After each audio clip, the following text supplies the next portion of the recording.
विनय एक बीमा कंपनी में काम करते हैं। उनकी कंपनी उनको एक जगह से दूसरे जगह ग्राहक से मिलने के लिए भेजती रहती थी, जिसके कारण वो अपना घर एक ठिकाने पर नहीं रख सकते थे। इस बार उनको नेपाल के एक छोटे से पहाड़ी इलाके में जाना था, करीब 1 महीने के लिए। इसलिए इस बार उन्होंने अपनी पत्नी को भी साथ ले लिया। परिवार में पत्नी ही रहती थी। विनय और उसकी पत्नी दोनों नेपाल के लिए निकल पड़े। वैसे भी ठंड का मौसम था और नेपाल में ऊपर से बहुत तेज बर्फ पड़ रही थी। वो लोग अपने घर पहुंच चुके थे। अपने घर तक पहुंचने के लिए उन्होंने बहुत संघर्ष करना पड़ा, क्योंकि घर छोटे से गांव में पहाड़ी इलाके में था, जिसकी वजह से दोनों बहुत थक चुके थे। रात के 12:30 बज चुके थे। जहाँ वो रहते थे वहाँ दूसरे घर एक दूसरे से बहुत दूर दूर थे। बाहर जोरों से ठंडी हवा और बर्फ गिर रही थी। दोनों अपनी रजाई में दुबक कर आराम ही कर रहे थे कि अचानक उनको लगा कि किसी ने उनके ऊपर दरवाज़ा खटखटाया।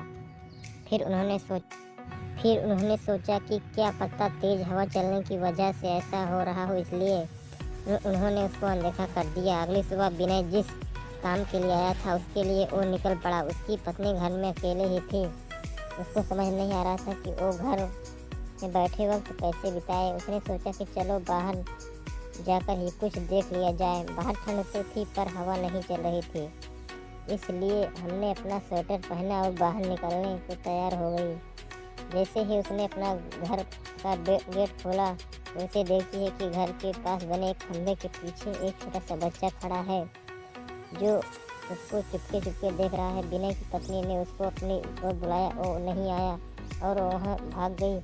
अगले दिन भी कुछ ऐसा ही हुआ। वो लड़का उसे घूरे देखा जा रहा था। इस पत्नी ने उस बच्चे को पकड़ लिया और पूछा कि तुम यहाँ क्या कर रहे हो। उस बच्चे ने कुछ नहीं बोला और ना ही कुछ बताया। विनय की पत्नी ने उससे उसके घर के बारे में पूछा, तब भी वो कुछ नहीं बोल रहा था। आखिर में उसका नाम पूछने पर उसने अपनी धीमी सी आवाज़ में अपना नाम सूर्य बताया और फिर वहाँ से भाग गया। उसको उसका व्यवहार कुछ समझ नहीं आया।